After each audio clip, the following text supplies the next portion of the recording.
자, 이제 여러분들 기말고사 시즌이 돌아왔습니다. 그쵸? 오늘부터 이제 열심히 기말고사를 나가야 돼요. 그치? 저번에도 얘기를 했지만 아마 이번 세마고 기말은 거의 교과서가 안 들어가지 않을까 싶습니다. 알겠죠? 실제로 이제 문법 같은 경우도 그 단어 부분 진도를 나간다고 하면은 사실상 교과서랑 완전히 관련이 없고, 그리고 사실상 뭐 대부분 학교가 마찬가지긴 하지만 고등학교 1학년 과정에서 조금 이제 수준이 있는 학교다 싶은 학교들은 대부분 이제 문학이랑 문법이 비중이 높게 시험에 많이 출제가 돼요. 세마고도 사실 그런 추세이기도 하고, 그래서 중간고사 때도 사실 세마고 같은 경우에 문법이랑 문학만 출제가 됐잖아요. 그렇죠? 근데 사실상 그 여러분들 문학이 들어갔었던 2단원을 빼면은 1학기 책에서 이제 문학이 없어요, 작품이. 그러다 보니까 아마 이번 기말고사는 다 부교재에서 나오지 않을까, 현재 그렇게 예상을 하고 있습니다. 알겠죠? 그래도 진도 나가는 대로 선생님한테 꼭 바로바로 카톡이나 이런 것 좀 주세요. 그래야지 선생님이 또 자료를 준비해서 여러분들 수업을 해주니까. 알겠지?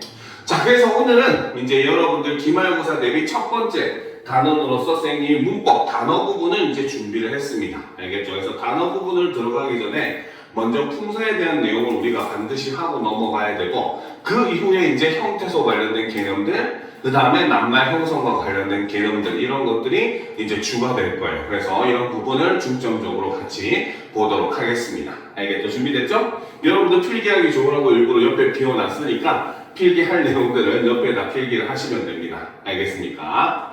자, 품사부터 우리가 한번 살펴보도록 합시다. 자, 품사라고 하는 것은, 그렇죠, 바로 낱말을, 그렇죠, 바로 형태, 기능, 의미에 따라 나누어 놓은 갈래를 우리는 품사라고 이야기를 합니다. 되겠죠? 자, 그 말은 거꾸로 얘기하면 바로 뭐다? 여기에 있는 형태, 기능, 의미라고 하는 요것이 바로 뭐다? 품사를 분류하는 분류 기준이 되는 것이다 라고 볼 수가 있다는 거죠. 알겠습니까? 그죠? 자, 그래서 표를 간단하게 그려보면, 표는 안 그려도 돼요. 알겠지? 자, 표를 간단하게 그려보게 되면은, 자, 낱말을 형태, 기능, 의미에 따라 나누게 되고, 그쵸? 자, 첫 번째 기능에 따라 나눈 게 체언. 체언은 명사, 대명사, 수사. 그 다음 두 번째가 수식어. 수식어에 해당하는 게 관용사, 부사. 그 다음이 독립어. 독립어에 해당하는 게 감탄사. 자, 그 다음 관계어. 관계어에 해당하는 게 조사. 그리고 용언에 해당하는 게 동사, 형용사. 이렇게 나눌 수가 있고, 형태상으로 나눴을 때는 관계어에 살짝 걸쳐요. 그래서 이 윗부분이 불변어, 형태가 변하지 않는 것들이고, 그 다음에 요 밑에가 가변어, 형태가 변하는 것이다. 이렇게 볼 수가 있어요. 알겠죠? 자, 살짝 걸치는 이유는 나중에 설명을 하겠지만, 조사 중에 서술격 조사는 유일하게 조사이지만 형태가 변하는 그런 가변어에 속한다. 뭐 요거 정도 알아두시면 됩니다. 그래서 기본적으로는 나누면 이렇게 나눌 수 있다. 그래서 우리 국어는 총 몇 개의 품사로 이루어져 있다? 결과적으로 몇 개? 몇 개? 그치, 9개. 우리 국어는 9품사 체계를 따릅니다. 영어의 8품사랑 자꾸 헷갈리시면 안 돼요. 알겠습니까? 알겠죠? 왜요? 왜? 아, 지우개가 없어요? 쌤도 없는데요? 자, 뭐 요거는 표는 뭐 그렇게 크게 안 그려도 상관이 없기는 해요. 됐습니까? 그쵸? 자, 그래서 기본적인 개념적으로 우리가 이렇게 분사를 나눠볼 수가 있어요. 그러면 각각의 부분에 대해서 한번 설명을 같이 들어보도록 합시다. 준비됐죠? 자, 일단 우리가 불변어라고 하는 거는 낱말이 쓰임에 따라서 형태가 변하지 않는 걸 불변어라고 합니다. 그리고 그 불변어에는 여기 보이듯이 체언, 수식어, 독립어, 관계어들이 속한다라고 보시면 돼요. 알겠죠? 자, 그런데 이제 그 중에 불변어 중에 첫 번째 체언부터 한번 살펴보도록 합시다. 그렇죠? 빨리 적고 합시다.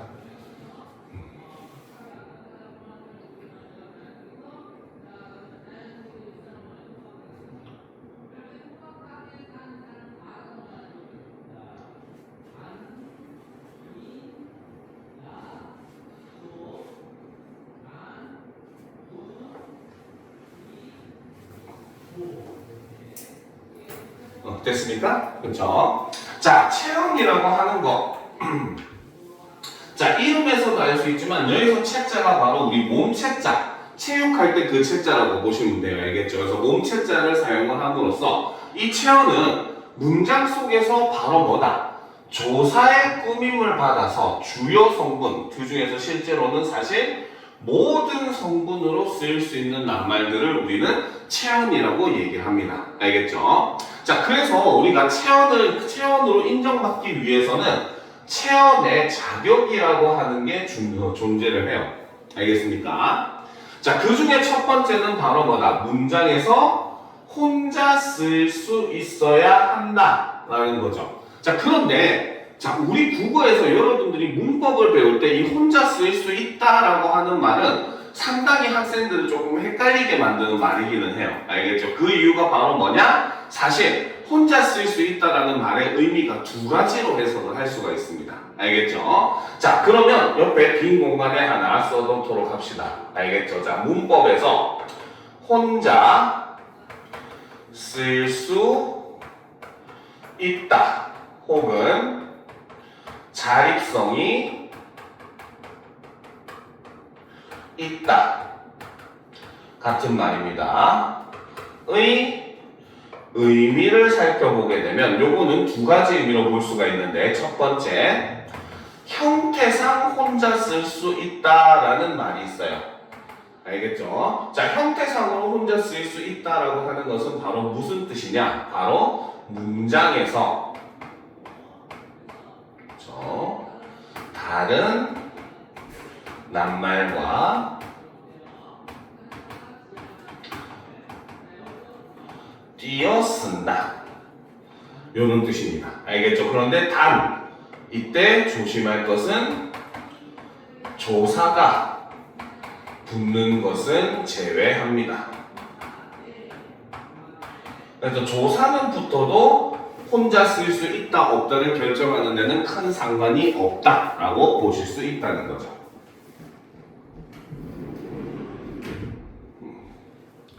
됐습니까? 그렇죠? 자, 그런데 반면에 두 번째는 의미상 혼자 쓸 수 있다 없다 이런 말이 있어요. 알겠죠? 의미상으로 혼자 쓸 수 있다 없다 이거는 무슨 뜻이냐? 바로 다른 낱말의 그렇죠? 꾸밈 없이 그렇죠? 쓸 수 있다. 이런 뜻입니다. 알겠습니까? 즉 다른 말에 도움이 없어도 혼자 쓸 수 있다 이런 뜻이에요. 알겠죠? 자, 그렇기 때문에 사실상 여기 앞에 있는 형태상이냐 의미상이냐 요거를 제외하고 선생님들이 그냥 혼자 쓸 수 있다 이렇게 퉁쳐서 얘기하니까 학생들이 조금 헷갈릴 수밖에 없는 부분도 있어요. 알겠죠? 자, 그런데 이제 이 첫 번째 그 체언의 자격이 여기서 말하는 문장 속에서 혼자 쓸 수 있다라고 하는 것의 의미는 사실 의미상에 혼자 쓸 수 있다가 아니라 형태상 혼자 쓸 수 있다라는 걸 의미합니다. 알겠습니까? 오케이? 됐죠? 됐습니까? 자, 그리고 이제 두 번째가 사실은 진짜 중요한 건데, 솔직히 첫 번째 그 조건 같은 경우는 사실 낱말들 중에서 조사를 제외하고는 대부분 다 만족하는 조건이에요. 그쵸? 자, 그렇기 때문에 진짜 중요한 조건은 두 번째죠. 바로 뭐다? 조사의 꾸밈을 받을 수 있어야 한다. 그 중에서도 어떤 거? 특히 격조사의 꾸밈을 받을 수 있어야 한다라는 거죠. 즉 격조사가 꾸밀 수 없다면은 걔는 체험이 아니라는 겁니다. 알겠습니까? 실제로 요것만 딱 머릿속에 집어 넣어 놓으면은 여러분들이 중학교 때 품사를 배웠을 때를 한번 떠올려 보면 품사 배우다가 조금 짜증났거나 힘들었던 부분이 바로 그 부분이었을 거예요. 바로 뭡니까? 수관형사랑 수사 구분하는 거. 그 다음 지시관형사랑 대명사 구분하는 거. 이런 것들이 좀 짜증났을 거 아니에요. 그렇죠? 그런데 사실 요 자격 조건만 제대로 알고 있으면 그거 구분하는 게 정말 쉬워진다는 거죠. 나중에 그거는 관형사 부분 설명을 할 때 좀 더 자세하게 설명을 해줄 겁니다. 알겠죠? 자, 그래서 체험이라고 하는 거는 요 두 가지 조건을 반드시 만족해야 우리는 체험으로 인정을 할 수 있다라고 보시면 됩니다. 알겠습니까? 자, 그럼 이제 체험도 다시 한번 나눠보도록 합시다. 자, 첫 번째는 바로 명사죠. 그쵸? 바로 이름 명자에, 그쵸? 말씀사자를 씁니다. 자, 명사라고 하는 거는 바로 뭐다? 어떤 대상이나 개념의 이름을 나타내는 게 바로 명사죠. 그렇죠? 자, 명사를 분류하면은, 자, 일단 의미상으로 분류를 하면은 일반 명사와 고유 명사로 나뉠 수가 있습니다. 알겠죠? 자, 일반 명사는 어떤 성질을 가진 대상을 총칭하는 명사다. 이렇게 되어 있어요. 자, 그렇기 때문에 일반 명사는 여러분들이 처음에는 잘 이해를 못합니다. 일반 명사는 관념적이고 추상적인 그러한 명사입니다. 알겠습니까? 자, 그런데 이렇게 얘기하면 학생들이 많이 헷갈려 해요. 왜? 선생님, 우리가 명사하면 책상, 의자 이런 거 얘기하는데 얘가 왜 관념적이고 추상적이에요? 할 수 있다는 거죠. 알겠습니까? 자, 그런데 우리는 이거를 사실은 문맥적으로 이해하기 때문에 일반 명사를 구체적이라고 착각하는 겁니다. 알겠습니까? 자, 예를 한번 들어봅시다. 자, 여기 있는 이게 책상이에요. 그쵸? 자, 여러분들 학교에도 책상이 있죠? 여러분들 학교 책상이 얘랑 똑같이 생겼어요? 아니잖아, 그치? 여러분들 집에도 책상이 있을 거예요, 그죠? 집에 있는 책상도 얘랑 똑같이 생겼습니까? 아닙니다. 그러면 우리는 책상을 뭘 책상이라고 하느냐? 바로 책을 올려놓고 공부를 할 수 있는 그 어떤 거를 전부 다 총칭해서 우리는 책상이라고 한다는 거죠. 그러니까 바로 일반 명사는 바로 관념적이고 추상적인 단어가 된다는 겁니다. 알겠죠? 자, 반면에 고유 명사는 인명이나 지명같이 구체적인 대상, 즉 세상에 하나밖에 없는 그러한 대상을 가리키기 때문에 고유 명사가 굉장히 구체적이고 물리적인 그러한 모습을 보여주죠.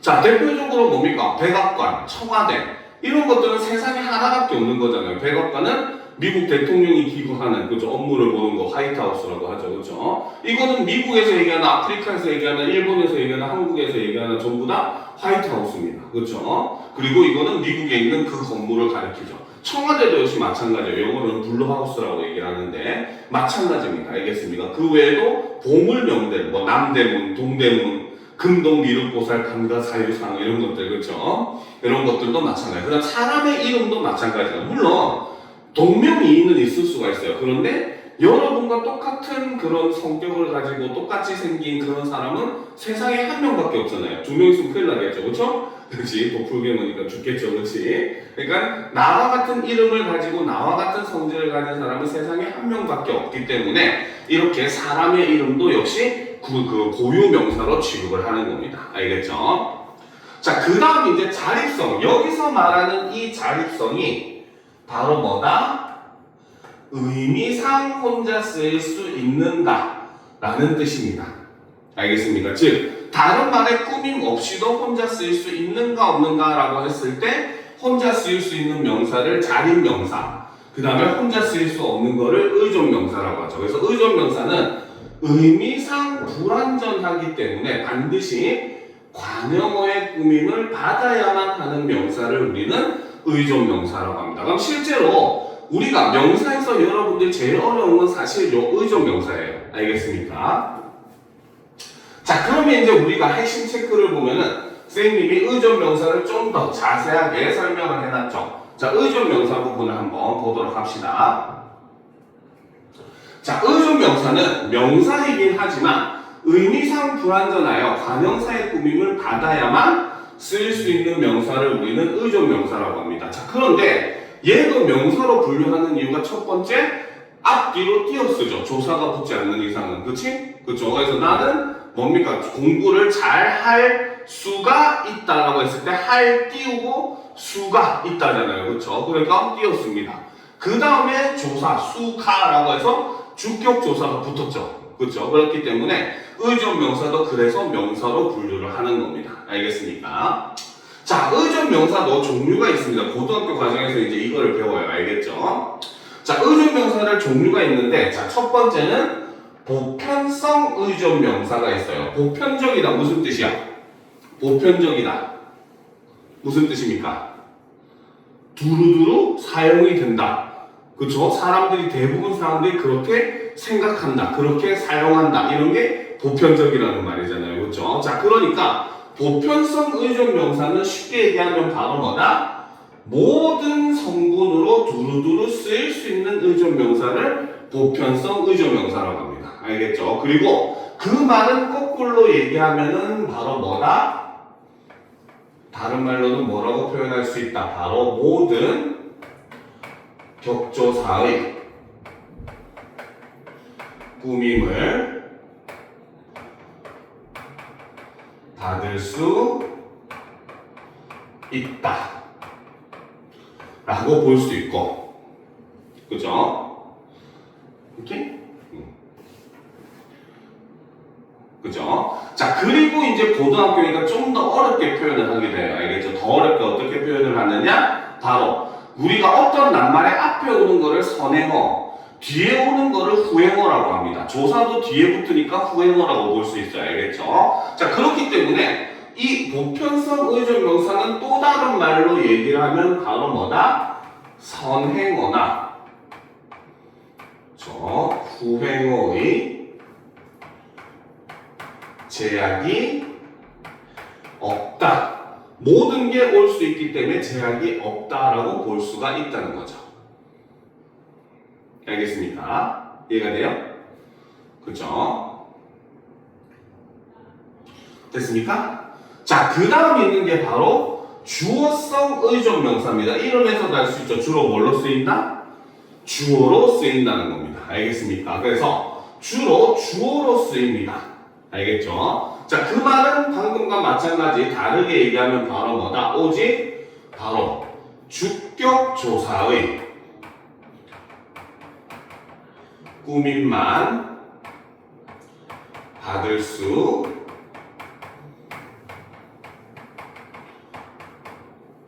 있다라는 거죠. 그쵸?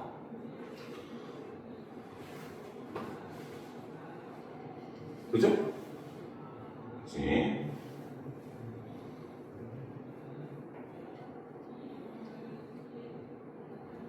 자, 그런데 이 주어성 의존명사는 거기다가 조금 더 심한 제약이 있어요. 알겠죠? 얘는 바로 뭐다?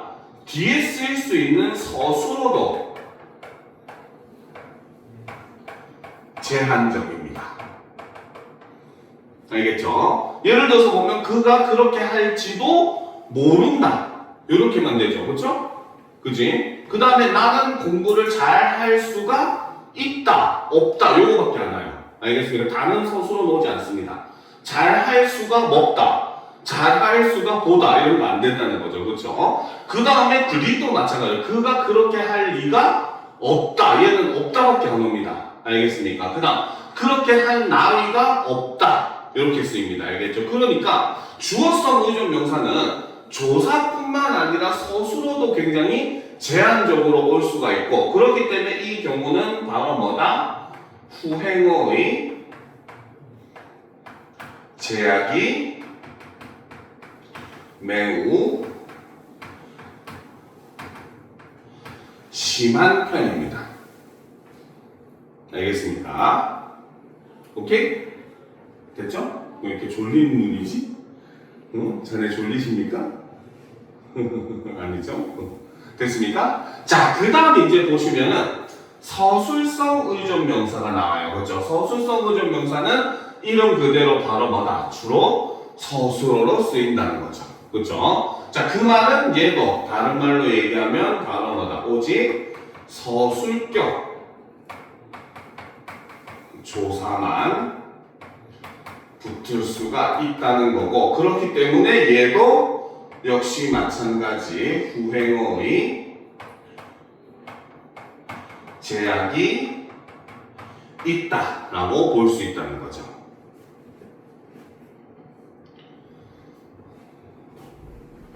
알겠습니까? 자, 그 다음 이제 두 번째가 아니라 네 번째죠. 자, 부사성 의존 명사는 역시 마찬가지 이름 그대로 주로 부사어로 사용되는 의존 명사를 우리는 부사성 의존 명사라고 합니다. 알겠죠? 자, 그렇기 때문에 당연히 부사성 의존 명사도 바로 뭐다? 부사격 조사만 가능하고, 그렇기 때문에 이 경우도 후행어의 제약이 존재를 한다. 이렇게 볼 수 있다는 거죠. 그런데 부사격 조사가 사실 종류가 굉장히 많아요. 그러다 보니까 다른 뭐 주어성이나 서술성이나 이런 거에 비해서는 비교적 제약이 덜한 편이긴 하지만 어쨌든 그래도 부사격 조사만 올 수 있기 때문에 그래도 나름 제약은 있는 편이다 라고 볼 수가 있다는 거죠. 알겠죠? 자, 그 다음 이제 학생들이 또 헷갈리지 말아야 될 게 바로 단위성 의존 명사라고 하는 게 존재를 합니다. 그래서 단위성 의존 명사는 수량같이 이렇게 단위로 쓰이는 의존 명사를 우리는 단위성 의존 명사라고 해요. 그렇죠? 그래서 사과 한 개, 책 한 권, 자동차 한 대, 신발 한 켤레, 나무 한 그루 이런 것처럼 단위를 나타내는 말이에요. 그렇죠? 그러니까 이 단위성 의존 명사의 경우는 알겠죠? 바로 조사의 제한은 없습니다. 즉 보편성 의존 명사처럼 후행어의 제약은 없어요. 알겠습니까? 그런데 얘는 반대로 앞에 올 수 있는 말이 반드시 바로 뭐다? 반드시 수관형사와 함께 사용을 해야 됩니다. 알겠죠? 그렇기 때문에 얘는 오히려 후행어는 제약이 없지만 선행어의 제약이 있다라고 볼 수가 있다는 거예요. 알겠습니까? 이해가 되죠? 그러니까 반드시 수관형사와만 함께 써야 되기 때문에 얘는 앞에 오는 말에 제약이 생기는 그러한 단어다라고 볼 수가 있다는 거죠. 알겠죠? 자, 그래서 여기까지 이제 우리가 명사에 대해서 공부를 해봤는데, 자, 여기서 이제 우리가 추가로 조금 알아둬야 되는 내용들이 있습니다. 알겠습니까? 자, 그거는 바로 뭐냐? 그죠? 바로 분사 통용이라고 하는 게 있어요. 알겠죠? 자, 그 중에서도 바로 뭐다? 의존 명사로 쓰이기도 하고 조사로 쓰이기도 하는 품사 통용을 하는 단어들이 있습니다.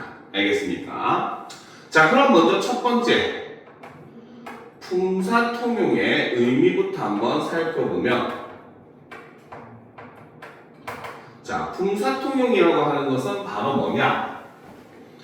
바로 어떤 낱말이 형태나 의미가 같아도, 그쵸? 바로 노인, 환경에 따라 품사가 변하는 것을 우리는 품사통용이라고 합니다. 알겠죠? 그래서 의미도 동일하고 생긴 것도 똑같아.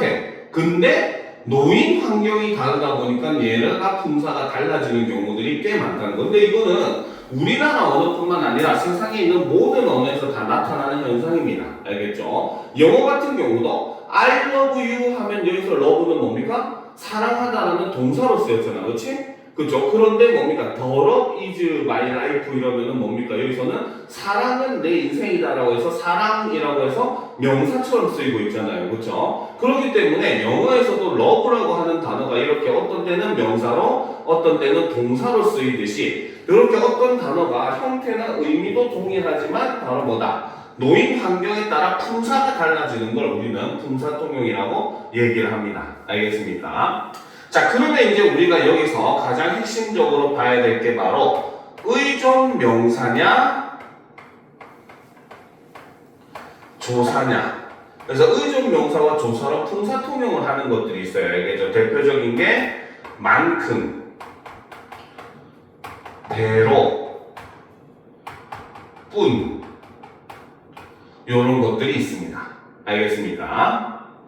자, 이거는 이제 예문을 통해서 설명을 하는 게 훨씬 빨라요. 그래서 예문을 가지고 한번 같이 살펴보도록 합시다. 알겠죠? 자, 예문을 보게 되면은 자, 첫 번째, 그치? 자, 민호는 철수만큼 운동을 잘 한다. 이런 문장이 있다고 봅시다. 알겠죠? 자, 여기서 이제 우리가 주목해야 될 게 바로 뭐다? 바로 여기 보시는 만큼이라고 하는 단어입니다. 알겠습니까? 자, 결론적으로 먼저 얘기를 해주면은 여기에서 쓰인 만큼은 조사입니다. 알겠습니까? 자, 근데 조금 띄워놓고 쓰도록 합시다. 자, 두 번째 예문을 보면은, 그쵸? 자, 뷔페에서는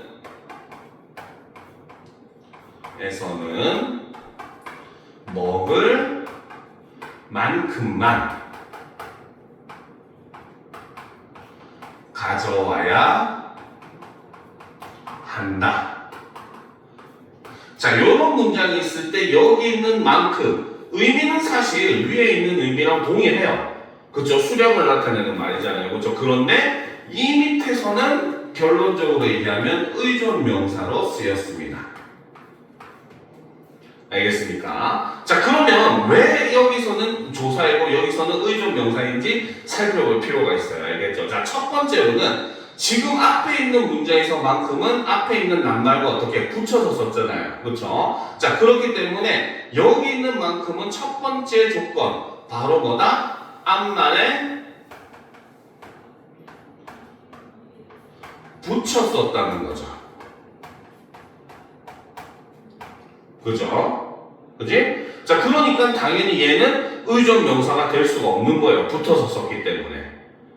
무슨 말인지 알겠습니까? 자, 그리고 두 번째. 자, 실제로 이제 문제에서는 치사하게 다 붙여놓고 여기서 띄울지 말지를 물어보거든요. 알겠죠? 그러면 두 번째는 뭘 봐야 되냐? 바로 앞에 오는 말을 보면 돼요. 여기 있는 만큼은 이 앞에는 철수라고 하는 뭡니까? 명사가 왔잖아요. 그쵸? 자, 그렇기 때문에 두 번째, 체언의 뒤에 쓰였기 때문에, 즉, 체언의 뒤에 쓰이고 붙여서 썼기 때문에 얘는 조사인 겁니다. 무슨 말인지 알겠죠? 자, 그런데 이번 문장을 한번 보게 되면은 뷔페에서는 먹을 하고 만큼 사이를 어떻게 띄었었습니다. 알겠습니까? 자, 그래서 얘는 첫 번째 바로 뭐다? 앞말과 띄어 쓰더라는 거죠. 그쵸? 자, 그리고 먹을이라고 하는 것은 뭡니까? 먹다라고 하는 동사가 관형어로 변한 거잖아요. 그쵸? 그죠? 관형사처럼 다른 낱말을 꾸며줄 수 있는 형태로 변한 겁니다. 알겠습니까? 자, 그렇기 때문에 두 번째 바로 관형어, 자, 정확하게는 바로 뭐다? 용언의 용언의 어간 플러스 관형사형 어미가 붙은 이런 형태죠. 그쪽에서 관형의 뒤에 쓰였기 때문에 이 경우는 의존명사로 보는 겁니다. 알겠습니까? 대로도 똑같아요. 알겠습니까? 너는 내 생각대로 움직여라 하면은 생각대로라고 해서 체언의 뒤에 놓였기 때문에 이때는 붙여 쓰는 거고 조사입니다. 알겠죠? 그죠? 그런데 너는 네가 생각한 대로 움직여라. 이렇게 얘기하면 바로 뭐다? 생각한이라고 하는 관형사형 어미, 관형어 뒤에 대로가 쓰였잖아요. 그렇죠? 그러니까 이 경우는 뭐다? 의존명사가 돼서 띄었어야 된다는 거죠. 이해가 됩니까? 그렇죠? 자, 이거는 뿐도 역시 마찬가지입니다. 알겠죠? 나는 오직 공부를 열심히 할 뿐이다. 이렇게 얘기했을 때는 할 띄우고 뿐이다니까 의존명사인 겁니다. 알겠죠? 근데 나에게는 오직 너뿐이야. 이렇게 얘기할 때는 너라고 하는 대명사 뒤에 붙여서 썼기 때문에 뿐이 조사가 돼요. 알겠습니까? 그래서 다 동일한 방식으로 조사와 의존명사를 구분할 때 바로 뭐다? 첫 번째, 앞말과 띄었었는지 붙였었는지. 두 번째는 앞에 온 말이 체언인지 관형어인지. 요것만 구분하면 여러분들이 바로 뭡니까? 의존명사와 조사를 구분하는 거 굉장히 쉽게 할 수 있을 거예요. 알겠습니까? 자, 그런데 이제 이것뿐만 아니라 사실 어미와 의존명사를 구분하는 문제도 있어요. 알겠습니까? 예를 들어서 지 같은 경우는 내가 이곳에 온 지 3년이 되었다. 이렇게 했을 때는 의존명사, 기간을 나타내는 말 앞에서는 의존명사이기 때문에 띄었습니다. 알겠습니까? 그런데 무엇을 어떻게 할지 모르겠다 할 때 이때는 할지 선택이잖아요. 그죠? 선택의 문제에서는 어미이기 때문에 붙여 쓰는 거예요. 알겠습니까? 이런 것도 존재를 하고 있으니까 이런 것들은 한번 살펴볼 필요가 있어요. 이거는 나중에 선생님이 정리된 거 하나 여러분들한테 자료로 줄게요. 알겠습니까? 그래서 그거 보시면은 훨씬 더 쉽게 이해를 할 수가 있을 겁니다. 알겠죠? 됐습니까? 자, 그래서 이제 의존명사는 요 부분까지 하면은 사실 모든 내용을 다 한 겁니다. 실제로 이제 시험 문제에서도 바로 얘가 의존명사냐 조사냐, 의존명사냐 어미냐 이런 걸 구분하는 문제가 실제 모의고사나 수능에서도 꽤 자주 나왔었어요. 알겠죠? 그러니까 이런 것들은 반드시 잘 알아두도록 합시다. 밑에 있는 문제는 나중에 여러분들 과제를 한번 풀어보시면 됩니다. 자, 다음 페이지로 넘어갑시다. 자, 다음 페이지. 자꾸 3점 만점이 더 덧나요? 왜 무릎은 다 갈아먹었어? 넘어졌구만. 자꾸 아프고. 그치? 넌 안 다쳤어? 다행이네. 그죠? 자, 두 번째는 이제 체언의 두 번째는 대명사입니다. 그죠? 자, 대명사 대장은 무슨 대 하면은 아이들이 큰 대로 하는데 큰 대가 아니라 대신할 때입니다. 알겠죠? 대명사는 의미를 보면 뭐다? 명사를 대신하여 가리키는 낱말이죠. 알겠습니까? 자, 그렇기 때문에 대명사는 정확하게 이것이 가리키는 대상이 누구인지 그 의미를 알 수가 없어요. 알겠죠? 반드시 문맥적으로 앞에 누구를 얘기했는가를 봐야지만 대상이 누구를 가리키는지를 알 수가 있는 겁니다. 그렇기 때문에 이 대명사의 경우는 바로 뭐다? 반드시 문맥을 통해 의미를 확인을 해야 된다는 거죠. 알겠습니까? 이런 걸 우리가 글쓰기에서는 다른 말로는 응집성이라고 얘기를 해요. 알겠죠? 그래서 문장과 문장, 문단과 문단이 그 거리가 가까운가 먼가 이런 걸 얘기할 때 바로 이런 대명사나 아니면은 그러니까 지시성을 가진 낱말이죠. 지시어라든지 아니면은 문장 부사들, 그렇죠? 그 연결해주는 그러나 그리고 이런 그 접속 부사들 있죠, 그렇죠? 이런 것들을 많이 사용할수록 응집성이 높다라고 얘기해요. 왜? 대명사 지시어를 사용하면 앞에 문장의 내용을 알아야 해석을 할 수 있는 겁니다. 알겠습니까? 쉽게 생각해서 예를 들면 철수가 아침에 7시에 일어났다. 철수가 세수를 하고 아침밥을 먹었다. 이렇게 표현하는 것보다 철수가 아침 7시에 일어났다. 그는 바로 세수를 하고 아침을 먹었다. 이렇게 표현하면 두 문자의 거리가 훨씬 가깝게 느껴지잖아요. 그렇죠? 그치? 이게 바로 이제 응집성이다라고 얘기하고, 그렇기 때문에 여기서 얘기하는 그는 앞 문장에 나왔던 철수를 대신 가리키는 말이기 때문에 그의 의미를 보려면은 앞에 문장을 봐야 되는, 그죠? 문맥적으로 의미를 파악을 해줘야 되는 겁니다. 알겠습니까? 자, 대명사는 크게 인칭 대명사라, 그쵸? 지시 대명사로 나눌 수가 있어요. 인칭 대명사는 말 그대로 사람을 가리키는 걸 우리는 인칭 대명사라고 합니다. 영어에서도 많이 했죠. 그쵸?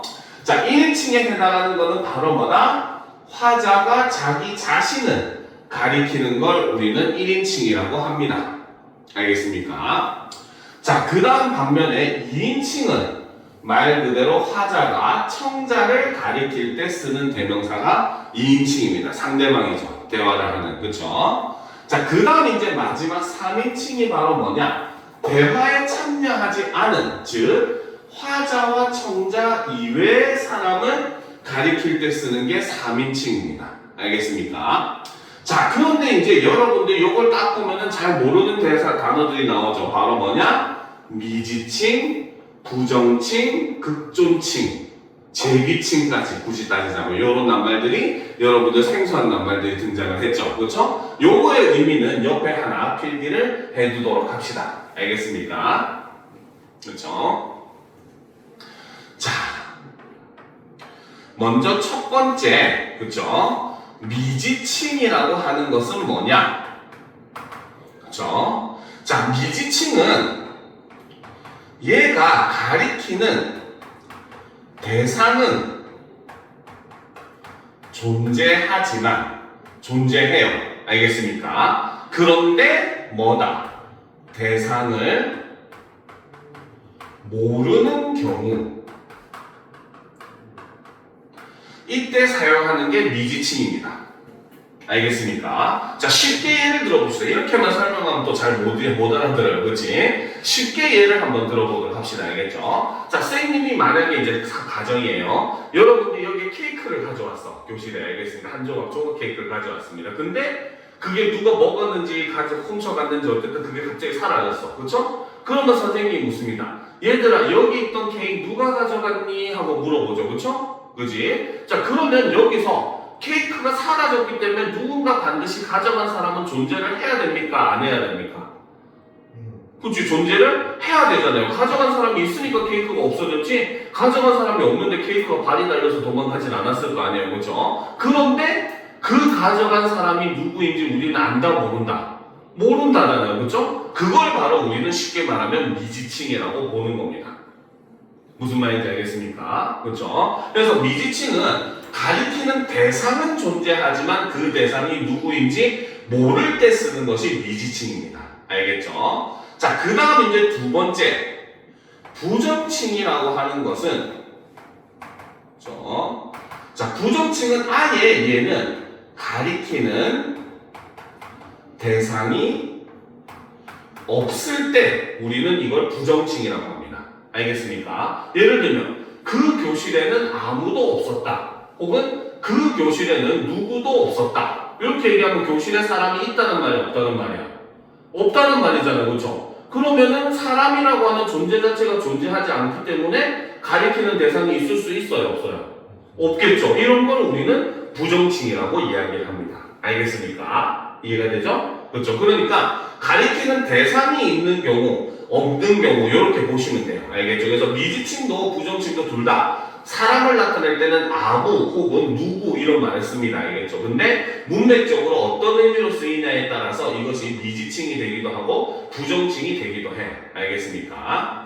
자, 그 다음 이제 세 번째, 제귀칭이라고 하는 것은, 그렇죠? 자, 제귀칭은 한 문장 안에서, 그렇죠? 안에서 나왔던 대상을 다시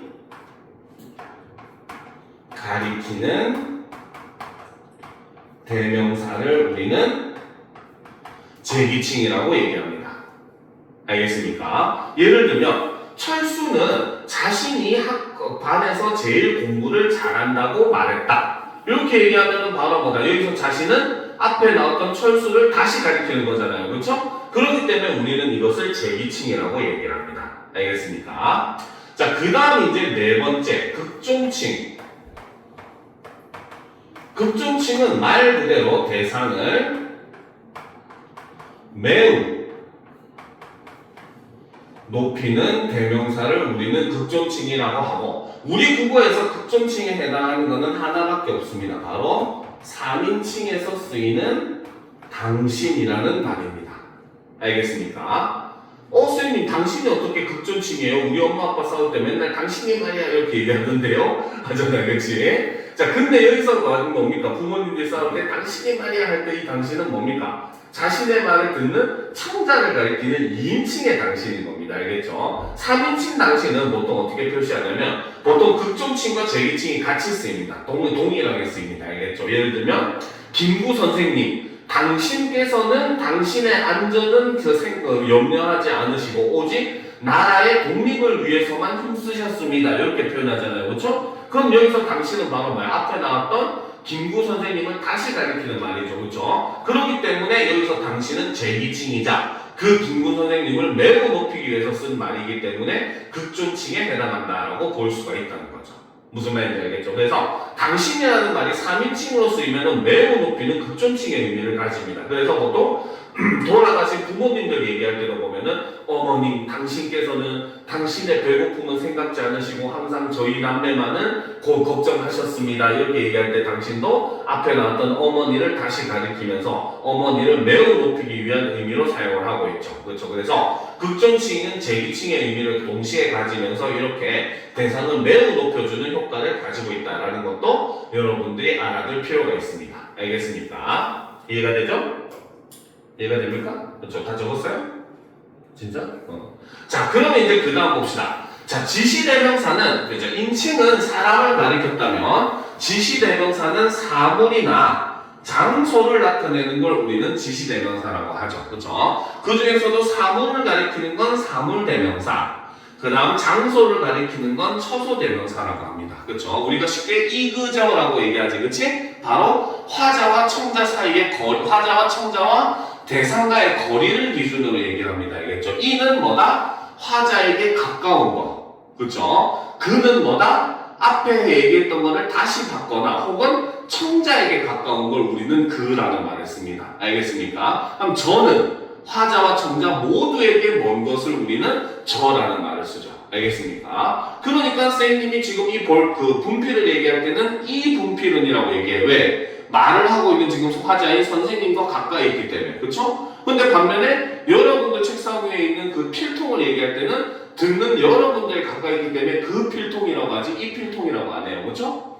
그죠? 청자와 가까이 있는 거는 그라는 말을 씁니다. 알겠죠? 그 다음에 이제 아예 우리들과 더 멀리 있는 거는 저기 있는 저 밖에 있는 태블릿에서 출석 체크를 하고 와 할 때 저라는 말을 쓰잖아요. 그렇지? 화자와 청자 모두에게 멀리 있는 거. 이거는 장소도 동일해요. 그렇죠? 화자와 가까운 장소는 여기. 그렇죠? 청자와 가까운 장소는 거기. 혹은 앞에서 했던 장소가 그대로 나올 때도 역시 제기칭의 의미로도 거기를 씁니다. 그렇죠? 그 다음에 이제 둘 다에게 멀리 있는 곳은 저기. 이렇게 표현을 한다는 거죠. 그 다음에 사물대명사와 초소대명사도 미지칭, 부정칭 다 존재를 합니다. 알겠습니까? 자, 그럼 이제 수사로 넘어가 보도록 합시다. 그쵸? 자, 수사는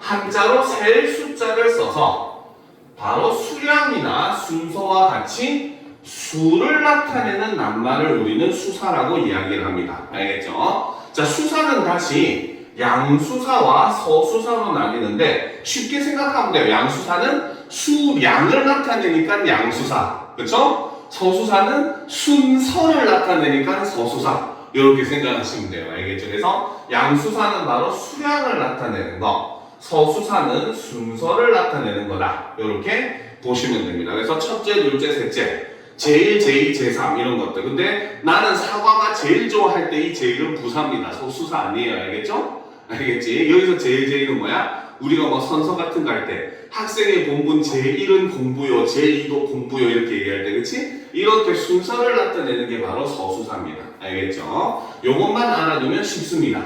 됐습니까? 자, 그 다음 이제 우리가 수식어로 넘어가도록 합시다. 자, 다음 페이지.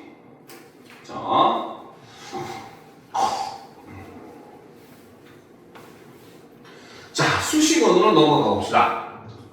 자, 수식이라고 하는 것은 말 그대로 다른 낱말을 꾸며준다 라는 뜻이죠. 그렇죠? 자, 그런데 자, 수식어는 문장 속에서 다른 낱말을 꾸며주는 혹은 다른 말로는 수식하는 그리고 또 다른 말로는 제한하는 낱말이라고 얘기합니다.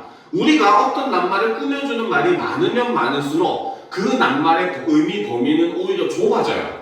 알겠습니까? 예를 들어서 여러분한테 선생님이 얘들아 정원에 핀 꽃을 봐 이렇게 얘기하면 여러분들은 정원에 핀 빨간 꽃, 노란 꽃, 파란 꽃 다 볼 수 있어요. 그렇죠? 근데 얘들아 저기 정원에 핀 빨간 꽃을 봐 이래버리면 어때? 꽃을 꾸며주는 빨간이라는 말이 더 들어가 버리니까 여러분이 볼 수 있는 꽃의 범위가 훨씬 더 줄어버렸죠. 그쵸? 그쵸? 색깔이 오직 붉은색을 가지고 있는 꽃만 봐야 된다는 의미잖아요. 그치? 그죠? 그렇기 때문에 꾸며주는 말이 들어가면 들어갈수록 의미의 범위는 오히려 줄어들기 때문에 최근에는 이렇게 제한한다는 말도 많이 사용을 합니다. 알겠습니까? 자, 수식어에 해당하는 건 첫 번째 관형사가 있죠. 자, 관형사가 꾸며주는 건 바로 뭐다? 체언을 꾸며줍니다. 알겠습니까? 그렇기 때문에 관형사는 반드시 바로 뭐다? 위치가 반드시 꾸밈을 받는 체언의 바로 앞에 위치를 해야 되죠. 그래서 관형사 같은 경우는 위치가 고정적입니다. 꾸며주는 말 바로 앞에 위치를 하셔야 돼요. 알겠습니까?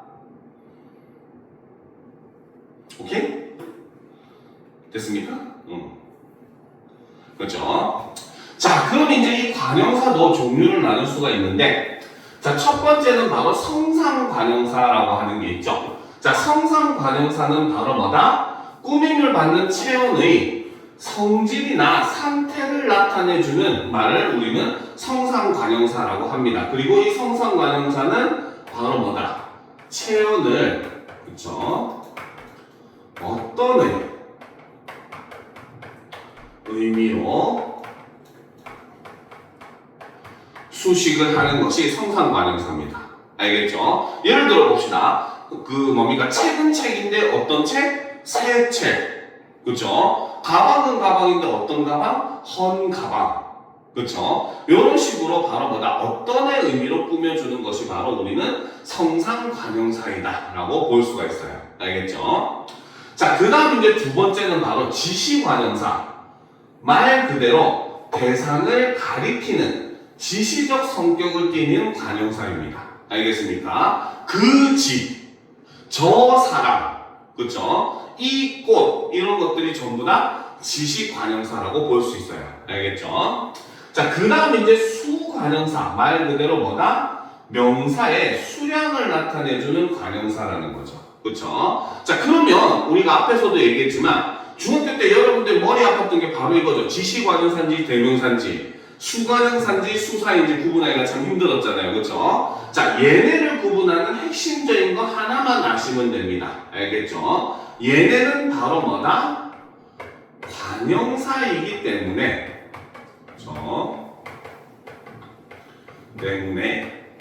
바로 조사의 꾸밈을 받을 수가 없습니다. 이것만 기억하면 여러분들이 굉장히 구분하기가 쉬워요. 알겠습니까? 자, 그러면 예문을 한번 들어서 얘기해 보도록 합시다. 예문은 안 적어도 돼요. 알겠죠? 예문은 이해만 하시면 됩니다. 알겠습니까? 자, 예문을 봅시다. 먼저 지시관형사와 대명사를 한번 구분을 해 보도록 합시다. 자, 나는 그 집이 정말 마음에 들었다. 자, 이런 문장이 있다고 보도록 합시다. 알겠죠? 자, 여기서 나오는 이 그가 대명사로 인정받기 위해서는 얘는 아까 앞에서 했었던 체험의 자격을 만족을 해야 돼요. 알겠죠? 자, 그럼 첫 번째 조건이 홀로 쓰일 수 있는가? 라는 거는 앞뒤로 띄었었기 때문에 만족을 한다고 볼 수 있겠죠. 그렇죠? 그런데 두 번째 조건이 바로 뭡니까? 조사. 그 중에서도 격조사의 꾸밈을 받을 수 있는가라는 거죠. 그렇죠? 나는 이 집을 그렇죠? 그만 집을 그도 집을 다 어떤 조사를 넣어도 말이 성립하지가 않더라는 겁니다. 그렇죠? 근데 스님 나는 그의 집을 좋아한다 하면 되지 않나요? 이건 성립할까 안 할까? 왜 안 합니까?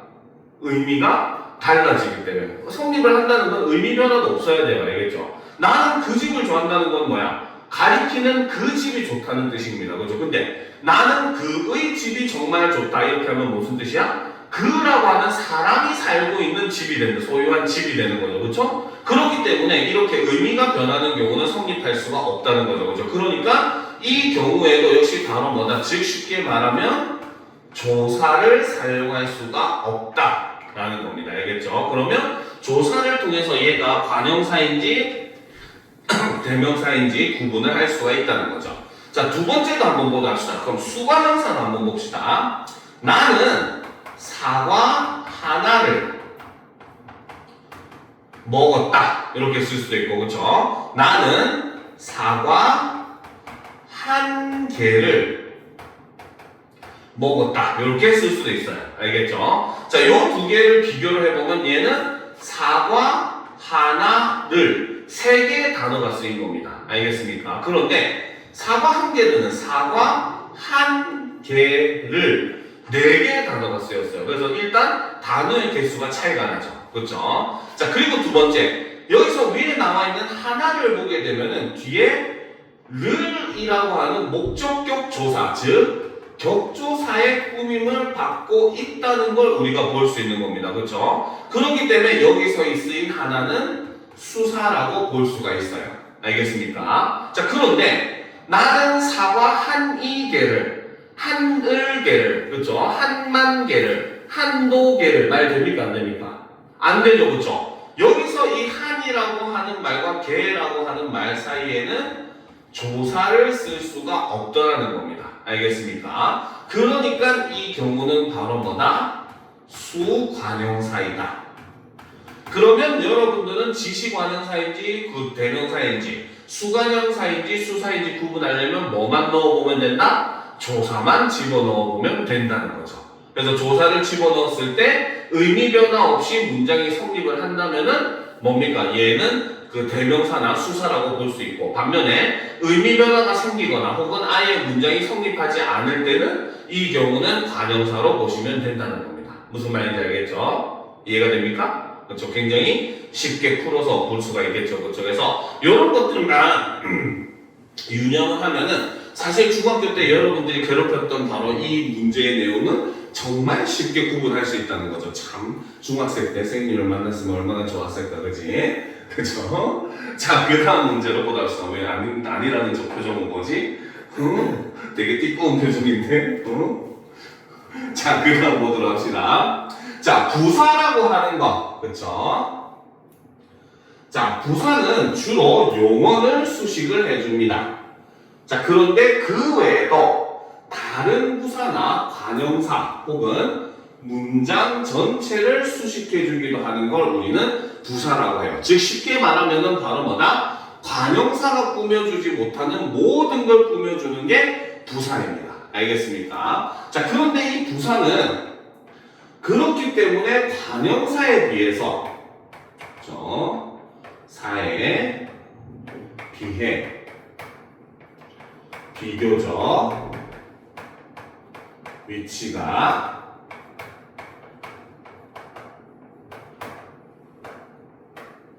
자유롭습니다. 알겠습니까? 알겠죠? 자, 예를 들어 보도록 합시다. 나는 그 영화를 정말 좋아한다. 이러면 정말이 좋아한다를 꾸며주는 부사잖아요. 그렇죠? 그렇죠? 그런데 나는 정말 그 영화를 좋아한다 하더라도 의미가 변화가 있어요? 없어요? 없죠. 나는 그 영화를 정말 좋아한다 해도 되고 나는 정말 그 영화를 좋아한다 해도 상관이 없습니다. 그렇죠? 그리고 반면에 정말 나는 그 영화를 좋아한다라고 해도 상관이 없어요. 의미상 크게 변화가 없잖아요. 그렇죠? 그렇기 때문에 이렇게 부사라고 하는 것은 꾸며주는 말 앞에만 위치하면 문장에서 솔직히 관형사에 비해서 비교적 그 위치가 굉장히 자유롭습니다. 알겠습니까? 물론 이걸 굉장히 좀 디테일하게 들어가고 어렵게 들어가면은 만약에 여러분들이 5급 공무원 시험 정도를 친다고 한다면은 여기서 사실 조금 차이가 발생을 하기는 해요. 알겠습니까? 어떤 차이가 있냐면 나는 그 영화를 정말 좋아한다 해버리면은 여기서 정말은 뭡니까? 오직 좋아한다라고 하는 서술어만 꾸며주는 문장부사가 돼요. 알겠습니까? 그런데 반면에 정말 나는 그 영화를 좋아한다 이렇게 얘기를 하면은 여기서 정말은 사실은 바로 뭐다?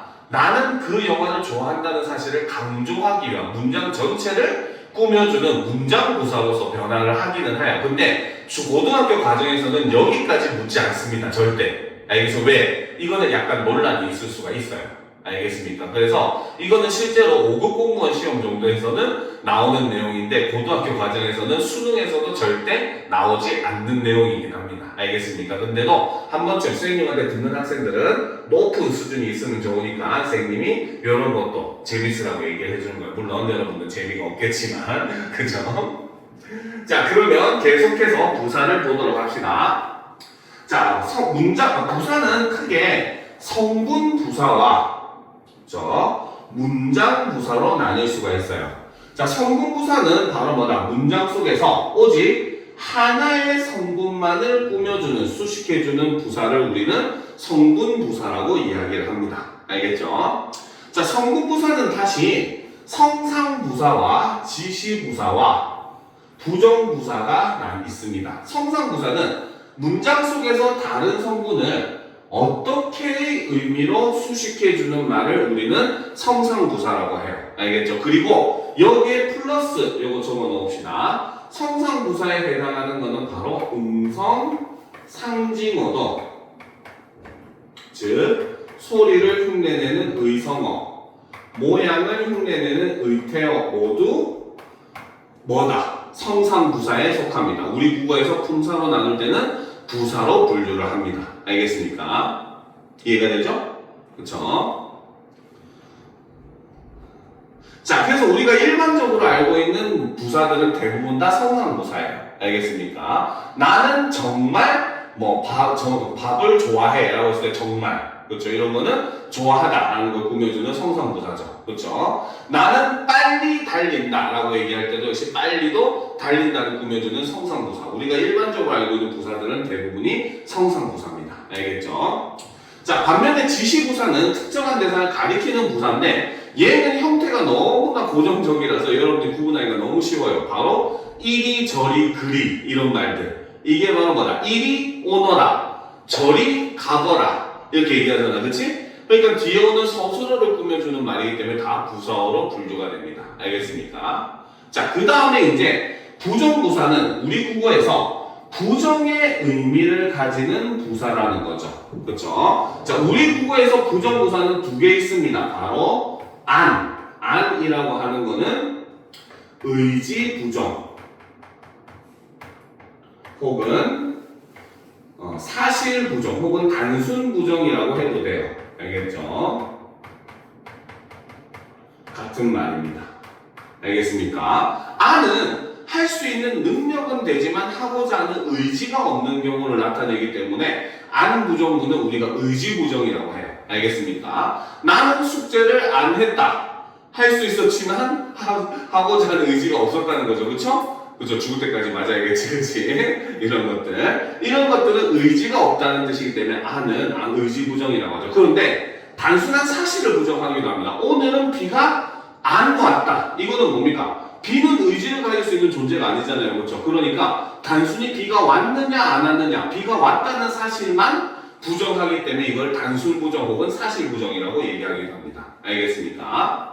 자, 그 다음에 이제 못이라고 하는 거는 우리가 능력 부정이라고 얘기를 합니다. 얘는 하고자 하는 의지는 있지만 능력이 안 될 때, 그쵸? 이거 우리는 못 부정으로 능력 부정을 쓰죠. 예를 들면 나는 다리를 다쳐서 학교에 가지 못했다. 이거는 바로 뭐다? 학교에 못 간 이유가 가고 싶었지만 다리를 다쳤기 때문에 걸을 수 없었기 때문에 못 간 거라는 뜻이잖아요. 그렇죠? 이런 것들은 바로 능력이 부족해서 못한 것이기 때문에 능력 부정이라는 말을 사용을 합니다. 알겠습니까? 오케이? 이해가 돼요? 그렇죠? 자, 그 다음 이제 문장부사를 보도록 합시다. 문장부사는 말 그대로 문장 전체를 수식해주는 부사를 우리는 문장부사라고 이야기를 합니다. 알겠죠? 문장부사는 다시 양태부사와 접속부사로 나눌 수가 있어요. 양태부사는 화자의 태도를 나타내는 부사라고 설명이 되어 있어요. 알겠죠? 그런데 이렇게 하면 잘 모르고 쉽게 구분은 어떻게 하느냐? 주로 다른 성분과 호응을 이루는 낱말을 우리는 양태부사라고 합니다. 사실 양태부사는 여러분들 영어 시간에 수어 외우면서 많이 배워요. 알겠습니까? 영어 시간에 맨날 노래처럼 하잖아요. 비록 뭐뭐일지라도 할 때 이 비록, 알겠지? 만약 뭐뭐라면 할 때 만약, 과연 뭐뭐구나 할 때 과연, 그쵸? 반드시 다음에는 긍정어, 절대, 결코 다음에는 부정어 이렇게 오잖아요. 그치? 이런 것들이 전부 양태부사인 겁니다. 알겠습니까? 이해가 되죠? 자, 그런데 그 접속부사는 우리 국어에는 접속사라는 동사가 없어요. 그러다 보니까 영어에서 말하는 접속사는 우리 국어에서 접속부사로 분류를 합니다. 그래서 접속부사는 앞 문장과 뒷 문장을 이어주는 부사라는 거죠. 그래서 그리고, 그러나, 하지만 이런 것들이 전부 다 접속부사에 해당합니다. 알겠습니까? 자, 그런데 자, 여기서 우리가 그 부사를 공부할 때 꼭 하나 유념을 할 게 있습니다. 알겠습니까? 자, 첫 번째는 바로 뭐냐? 바로 체언 수식 부사라고 하는 게 존재를 합니다. 알겠습니까? 자, 체언 수식 부사라고 하는 것은 바로 뭐냐? 쉽게 말하면 이름 그대로입니다. 부사지만 뭘 꾸며준다? 체언을 꾸며준다는 거죠. 무슨 말인지 알겠습니까? 그래서 일부 부사의 경우는 이렇게 체언을 수식할 수 있는 부사가 존재를 합니다. 알겠죠? 대표적으로 바로, 특히, 오직 이런 것들이 대표적인 체언 수식 부사에 해당합니다. 알겠죠? 자, 이런 거 이제 대표적인 예를 들라고 하면 우리는 명탐정 코난이나 소년탐정 진전이라서 굉장히 많이 듣는 대사죠. 그쵸? 이 사건의 범인은 바로 너다! 하잖아. 그치? 그쵸? 여기서 지금 바로는 뭐야? 우리 국어에서는 반드시 꾸며주는 말은 꾸미를 받는 말 앞에 와야 되기 때문에 바로가 꾸며줄 수 있는 말은 뒤에 있는 너뿐이다 밖에 없고, 그렇다는 것은 너뿐이다라고 하는 것은 바로 뭐다? 너라고 하는 대명사에 뿐이라고 하는 조사, 서술격 조사, 이다 이렇게 두 개의 조사가 붙은 형태라고 볼 수 있잖아요. 그렇죠? 그러면 결과적으로 바로가 꾸며주는 건 너밖에 없어요. 알겠습니까? 그렇기 때문에 이 경우 바로는 너를 꾸며주는, 체언을 꾸며준다고 볼 수 있어요. 알겠습니까? 그럼 선생님 걔를 그냥 관형사라고 하지 왜 부사라고 해요? 자, 그 이유가 있습니다. 알겠죠? 우리는 바로를 이 경우 외에도 씁니다. 바로 어떻게? 학원을 마치고 집으로 바로 가거라 하잖아요. 그렇죠? 이때 바로는 뭡니까? 뒤에 가는 없는 가거라라는 동사를 꾸며주고 있잖아요. 그렇죠? 그러니까 체언 수식 부사는 쉽게 얘기하면 바로 뭐다? 기본적으로 일반적인 부사처럼 용언을 꾸며주긴 주지만 특이하게 체언도 수식할 수 있는 부사가 체언 수식 부사다라고 보시면 된다는 거죠. 알겠습니까? 그래서 체언 수식 부사는 바로 뭐다? 일부 부사 중, 그렇죠? 체언을 수식할 수 있는 부사를 우리는 체언 수식 부사라고 볼 수 있고, 자, 예문을 보면, 그렇죠? 자, 그 사건의 범인은, 그렇죠? 바로 민수이다. 요렇게 하면은 여기서 있는 이 가로가 꾸며주는 거는 뒤에 있는 민수밖에 꾸밀 수가 없다는 거죠. 알겠습니까? 그래서 요 가로가 바로 채원수식부사다. 하지만 아까 얘기했듯이 뭐 학교에 마치고 집으로 바로 가거라 라고 하듯이 이렇게 서술어를 꾸며줄 수도 있기 때문에 바로는 기본적으로 부사로 분류를 하는 겁니다. 무슨 말인지 알겠습니까? 이해가 되죠? 자, 그러면 이제 다음 페이지로 넘어가 보도록 합시다. 여기까지 우리 쏘리 한 가지 더 할 게 있어요. 자, 부사는 관형사에 비해서 비교적 위치가 자유롭잖아요. 그렇죠? 그리고 또 하나 부사의 특징이 뭐냐면 옆에다 플러스하고 써놓도록 합시다. 부사의 특징이 바로 뭐냐면 보조사의 꾸밈을 받을 수가 있습니다. 부사는 조사가 붙을 수가 있어요. 단 격조사는 아니고 보조사만 가능하다는 겁니다. 알겠습니까? 예를 들면 나는 정말 사과를 좋아해 해도 되지만 나는 정말로 사과를 좋아해 해도 되잖아요. 그렇죠? 여기서 로가 바로 부사격 조사입니다. 알겠습니까? 부사격 조사한다. 보조사입니다. 알겠죠? 그 다음에 제발 집에 빨리만 와라. 이렇게 하기도 하잖아요. 그렇죠? 여기서 만도 보조사입니다. 알겠습니까? 그래서 부사는 격조사는 아니고 오직 뭐다?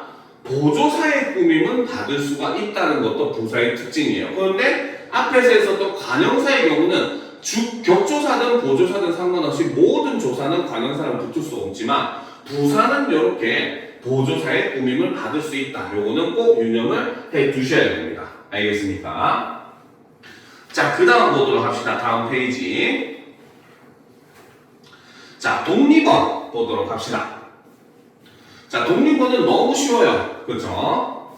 자, 독립어이라고 하는 것은 말 그대로 문장 속에서 다른 낱말들과 관계를 맺지 않고 홀로 쓰이는 낱말입니다. 즉 쉽게 말하면 왕따어이죠. 그렇죠? 그래서 다른 낱말들과 관계를 맺지 않고 홀로 쓰이는 낱말이 독립어입니다. 자, 독립어는 품사가 하나밖에 없어요. 바로 감탄사. 자, 감탄사는 바로 뭐다? 대상에 대한 부름, 감정, 대답을 나타내는 낱말이 감탄사입니다. 알겠습니까? 여기서 보면 야, 네가 이 교실 청소를 맡아서 해라. 야 하고 불렀죠. 그러니까 네, 제가 맡아서 하겠습니다. 그래서 네 하고 대답하는 거니까 역시 감탄사. 그 다음에 와, 정말 착한 학생이구나 할 때 감정을 나타내는 와, 이런 것들. 근데 사실 진짜 부분은 뭐다? 반드시 독립어는 뒤에 쉼표가 오게 되어 있어요. 알겠죠? 그러니까 이걸로 쉽게 구분할 수가 있습니다. 그런데 단 여기서 조심할 거는 딱 하나밖에 없어요. 알겠죠? 바로 뭐냐? 똑같은 부르는 말이지만 철수야 같은 경우는 바로 뭐다? 철수라고 하는 명사에 누구누구야라고 하는 혹격조사, 부르는 의미를 가진 조사가 결합된 형태입니다. 알겠습니다. 그래서 이거는 감탄사가 아니다. 요거는 따로 알아둘 필요가 있어요. 알겠죠? 됐습니까? 자, 그 다음에 이제 관계어으로 넘어가 보도록 합시다. 자, 관계어이라고 하는 거 쉽게 말하면 말 그대로, 이름 그대로 관계를 지어주는 낱말이다 라고 보시면 돼요. 그래서 관계어는 문장 속에서 낱말과 낱말 사이의 관계를 규정 지어주는 낱말을 우리는 관계어이라고 합니다. 알겠습니까? 자, 그리고 이제 이 관계어 때문에 우리 국어의 특징이 드러나죠. 바로 뭐다? 우리 국어는 관계어로 인해서, 그렇죠? 관계어 때문에, 그렇죠? 우리말 문장에서 문장 성분의 위치가 비교적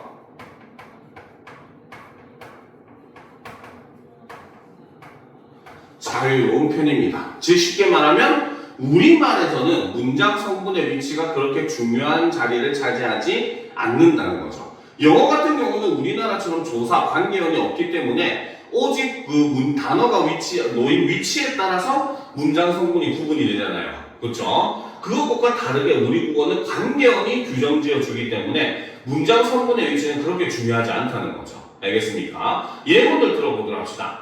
나는 말을 탔다. 주어와 목적어를 바꿔서 말을 나는 탔다라고 해도 의미가 전혀 변함없이 그대로 통용이 됩니다. 그렇죠? 우리는 을이라고 하는 조사를 통해 가지고 무엇이 목적어인지를 쉽게 구분이 가능했다는 거죠. 알겠죠? 근데 영어는 I take a horse, I ride a horse 하는 걸 주어와 목적어 위치를 바꿔서 a horse rides me 해버리면 어때? 말이 나를 타게 되잖아요. 그렇죠?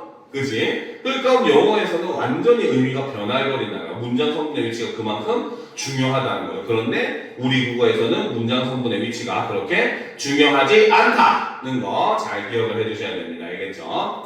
자, 관계어에는 역시 조사 하나밖에 없습니다. 그렇죠? 자, 조사가 하는 역할은 문장 속에서 바로 뭐다? 낱말들 사이의 관계를 규정지어 주거나, 두 번째는 문장에 특별한 의미를 더해주는 역할을 합니다. 이 두 개가 바로 조사의 역할이 된다는 거죠. 알겠습니까? 자, 조사는 다시 격조사랑 보조사로 나눌 수가 있어요. 격조사는 문장 속에서 낱말들 사이의 관계를 규정지어주는 조사를 우리는 격조사라고 합니다. 자, 그렇기 때문에 격조사는 아까 얘기했듯이 반드시 체언의 뒤에만 붙을 수가 있습니다. 알겠습니까? 자, 정신 좀 차리시고. 그쵸? 자, 그래서 우리가 격조사를 간단하게 보면 주격조사에 해당하는 게 이가, 은느는 아니에요. 알겠죠? 은느는 보조사라고 얘기했습니다. 그 다음에 목적격조사에 해당하는 을를, 그 다음 복격조사에 해당하는 이가. 근데 복격조사가 주격조사의 형태가 똑같아요. 왜? 복격조사는 뒤에 서술어 되다 아니다만 보면 되니까. 알겠습니까? 그 다음에 이제 뭡니까? 그 관형격조사 의, 부사격조사 어디어디에 누구누구에게 어디어디에서 이런 것들. 그 다음에 서술격조사 이다 이런 것들. 알겠죠? 관형격조사 의, 그 다음 혹격조사 야, 이시여 이런 것들. 알겠습니까? 자, 그런데 여기서 우리가 한 가지 주의할 점은 주격조사에서도 주격조사로 사용이 될 수가 있어요. 알겠습니까? 바로 주어가 사람이 아니라 기관이나 단체인 경우에는 뭡니까? 주격조사로 에서를 사용하기도 합니다. 알겠죠? 예문을 보면 이번에 우리 회사에서 모든 직원에게 성과급을 지급했다. 여기서 지급한 주체가 바로 회사잖아요. 그렇죠? 그런데 회사는 바로 뭐다? 사람이 아니라 기관이나 단체이기 때문에 이때는 에서라고 하는 조사를 주격조사로 사용할 수가 있다는 겁니다. 알겠습니까? 자, 그 다음 이제 보조사는 말 그대로 문장에 특별한 의미를 더해주는 조사입니다. 그렇기 때문에 보조사는 특징이 세 가지가 있어요. 알겠죠? 자, 첫 번째로 뭐다? 격에 상관없이 붙을 수가 있습니다. 그죠? 정신 좀 차립시다.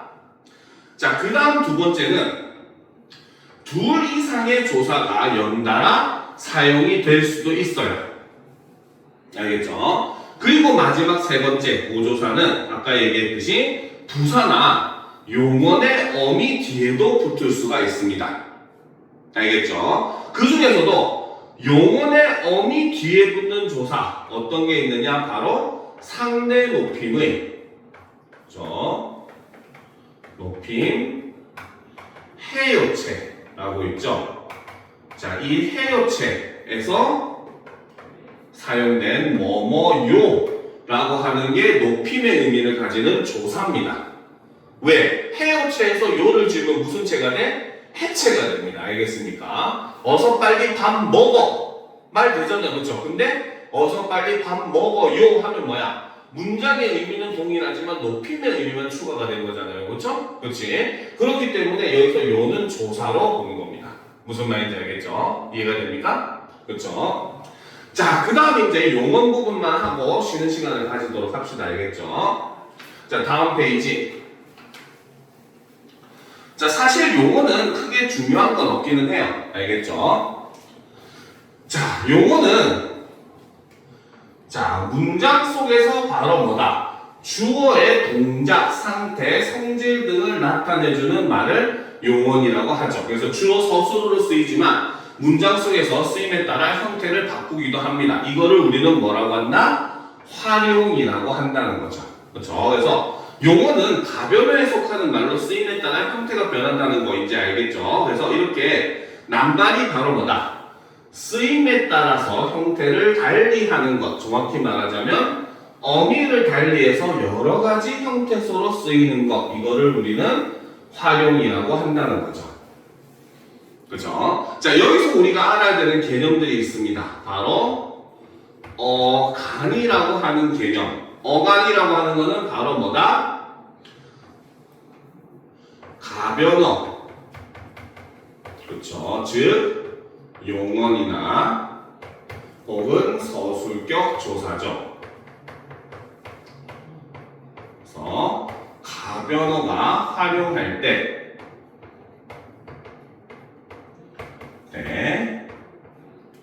변하지 않는 부분을 우리는 어간이라고 합니다. 알겠습니까?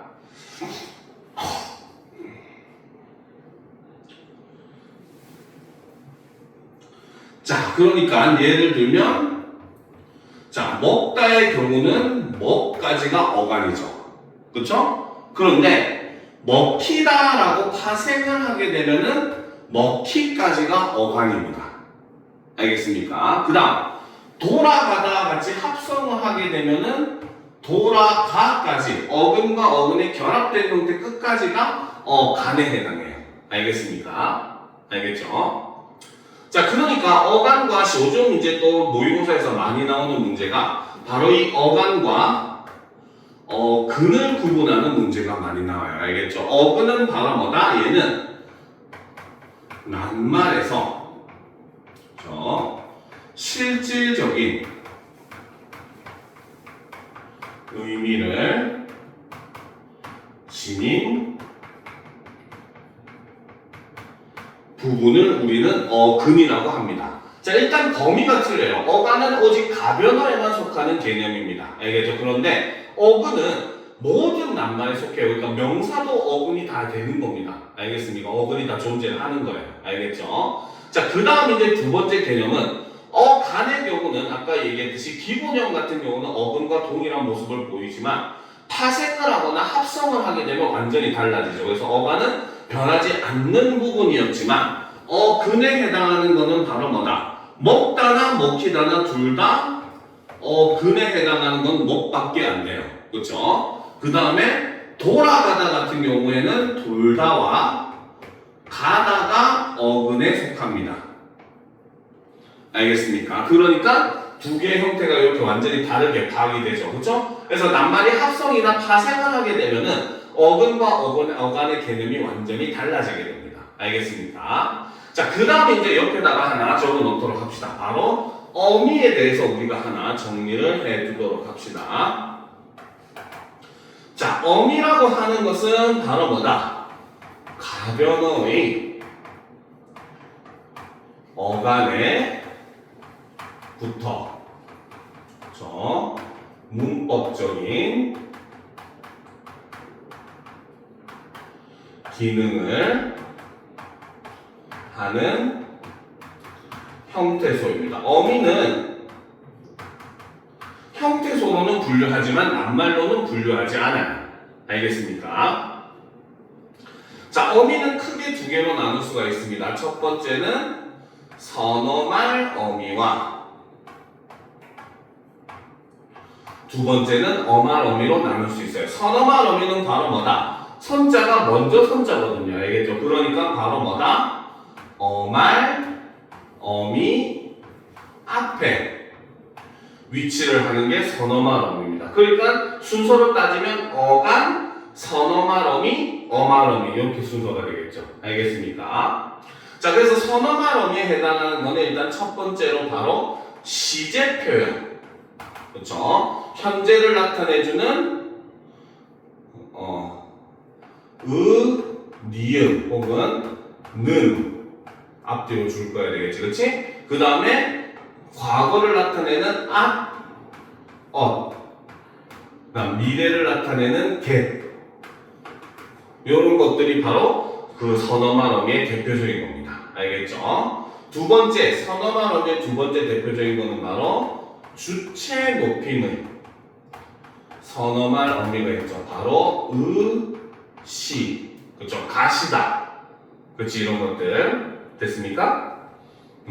그래서 선어말 어미는 요 두 가지만 보시면 됩니다. 자, 그런데 두 번째, 어말 어미라고 하는 게 존재를 해요. 어말 어미는 바로 어절의 끝에 위치를 하는 걸 우리는 어말 어미라고 합니다. 알겠죠? 자, 어말 어미는 다시 첫 번째, 문장을 끝내주는 종결 어미. 뭐뭐다, 뭐뭐까, 뭐뭐는구나. 그 다음에 뭐뭐비입니다. 이런 것들, 그쵸? 그쵸? 이런 것들도 전부 다 종결어미에 해당하죠.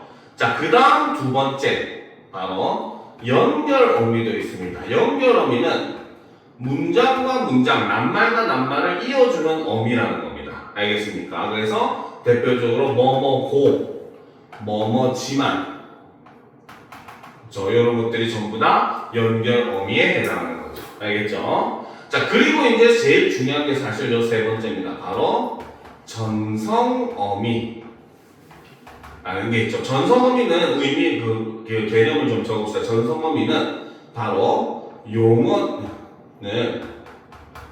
마치 다른, 그렇죠?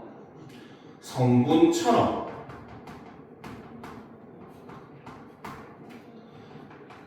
쓰이게 해주는 어미입니다. 마치 다른 성분처럼 쓰인다는 거니까 다른 성분으로 바뀐 건 품사가 바뀐 건 아니라는 거죠. 알겠습니다. 그래서 여전히 서술성을 유지하고 있지만 뭐다? 마치 명사처럼, 관형사처럼, 부사처럼 이렇게 쓸 수 있는 게 전성어미입니다. 알겠죠? 그래서 전성어미에 해당하는 거는 관형사형 어미, 는, 을, 던. 관형사형 어미죠. 그쵸? 부사형 어미, 도로. 그 다음 아서, 어서도 있긴 합니다. 알겠죠? 자, 그 다음에 이제, 뭡니까? 명사형 어미, 기. 이런 것들이 전부 다 전성어미에 속하는 거예요. 알겠죠? 됐습니까?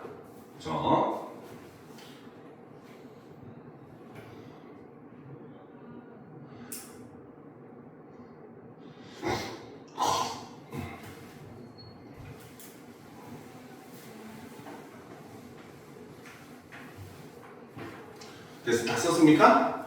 자, 그럼 이제 우리가 용언에 해당하는 거는 대표적으로 동사가 있죠. 동자는 당연히 움직일 동자라는 거죠. 그래서 바로 주체의 움직임을 나타내는 걸 우리는 동사라고 합니다. 나머지는 그냥 읽어만 보세요. 알겠죠? 다음 페이지 형용사로 넘어가 봅시다. 중요한 건 이게 아니기 때문에 그냥 간단하게 넘어갈게요. 자, 형용사는 말 그대로 주체의 상태, 성질, 모양, 색상 등을 나타내는 걸 우리는 형용사라고 합니다. 알겠죠? 나머지도 읽어보면 돼요. 그런데 이제 중요한 게 이 부분입니다. 바로 보조 형용사 혹은 다른 말로는 보조 용언이라고 이야기를 합니다.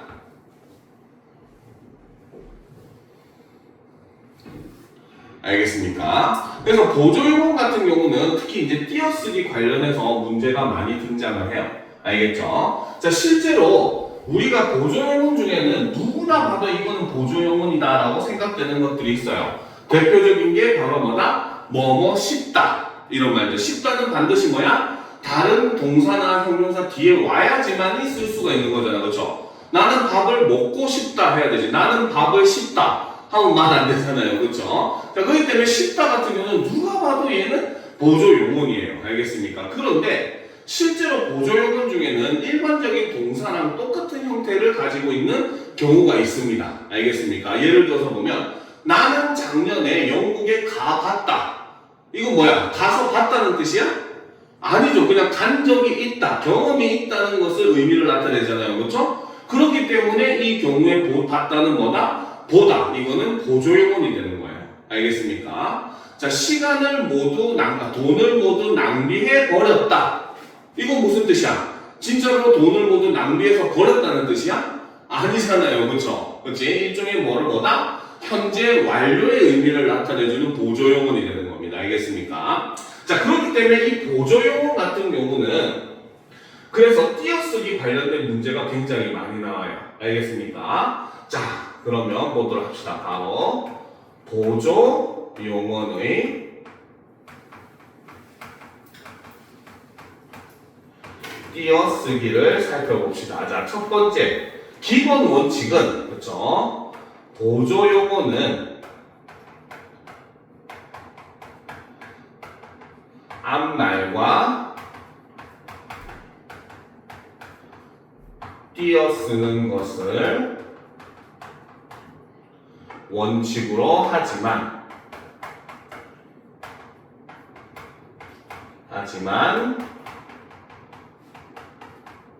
붙여쓰기도 허용을 합니다. 알겠죠? 그러니까 나는 밥을 먹고 싶다. 이렇게 띄어써도 되지만 나는 밥을 먹고 싶다 하고 붙였어도 된다는 거죠. 알겠습니까? 알겠죠? 자, 그런데 반드시 띄어야 되는 경우가 있습니다. 알겠죠? 자, 그 경우 두 가지가 있는데 자, 두 번째. 자, 바로 본용언 뒤에 조사가 붙는 경우에는 무조건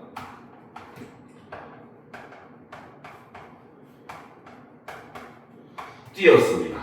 알겠죠? 예를 들면 나는 빨리 밥을 먹고만 싶다. 이렇게 얘기할 때는 먹고 뒤에 만이라고 하는 조사가 붙어버렸잖아요. 그렇죠? 이때는 무조건 띄어야 된다는 겁니다. 알겠습니까? 나는 작년에 영국에 가봤다라고 했을 때는 가봤다 하고 띄었어도 되고 가봤다 붙였어도 되지만 그렇죠? 나는 작년에 영국에 가는 봤다. 이렇게 해버리는 경우가 있어요. 예를 들어서 쉽게 말하면 영국 공항에서 그냥 환승만 한 거야. 알겠죠? 그러니까 간 적은 있지만 딱히 다른 건 한 게 없을 때 우리는 보통 가는 봤다 이렇게 하잖아요. 그렇죠? 그러니까 이 경우에 는이라고 하는 보조사가 붙어버려서 이 경우는 무조건 띄었어야 된다는 겁니다. 알겠죠? 자, 그리고 이제 세 번째. 자, 무조건 띄어쓰는 경우를 봤을 때는 두 번째죠. 그렇죠? 무조건 띄어쓰는 경우 두 번째는 바로 뭐다? 바로 본용언이 합성용언인 경우. 용언인 경우는 무조건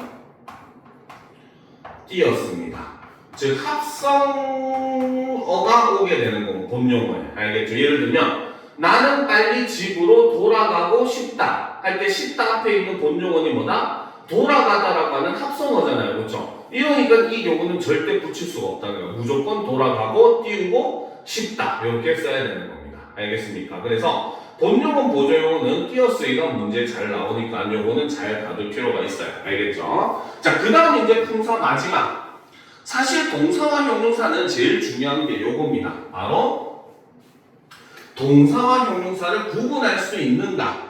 여러분이 뒤에 닦지 않도록 많이 들었을 거지만 그래도 이게 결국은 모의고사나 시험에서 제일 많이 나와요. 알겠죠? 바로 첫 번째 형용사는 진행형이 불가능하고 두 번째는 형용사의 종결형에는 명령형이나 청유형이 올 수가 없다. 그 다음 더 중요한 건 형용사의 어간에는 관형사형 어미는, 현재형 어미는이 붙을 수가 없다. 이런 것들을 중점적으로 여러분들이 봐두시면은 동사, 형용사 구분하는 게 생각보다 쉽습니다. 대표적으로 실제 학생들이 단어만 보면 헷갈리는 경우가 있어요. 대표적인 게 늙다. 늙다 같은 경우는 의미만 보면 형용사로 착각합니다. 학생들이. 그렇죠? 늙은 건 상태라고 볼 수 있잖아요. 그렇죠? 그런데 우리는 늙다라는 말을 늙는다 쓰고 있죠. 그렇지? 우리 함께 늙자 쓰고 있습니다. 알겠습니까? 그러니까 이 경우 늙다는 는도 붙을 수가 있고 명령형이나 청유형도 가능한 거란 말이죠. 그렇죠? 그러니까 사실 늙다는 동사인 겁니다. 알겠습니까? 그런데 반면에 늙다의 반대말이 뭡니까? 늙다의 반대말 젊다잖아요. 그렇죠? 젊다는 젊는다, 젊자 안 됩니다. 알겠죠? 그래서 젊다는 오히려 의외로 반대말이지만 형용사에 속합니다. 알겠습니까? 그래서 이런 것들 반드시 좀 알고 있읍시다. 알겠습니까? 자, 이번 시간 여기까지 하고 15분 정도 쉰 다음에 이어서 하도록 합시다. 알겠죠?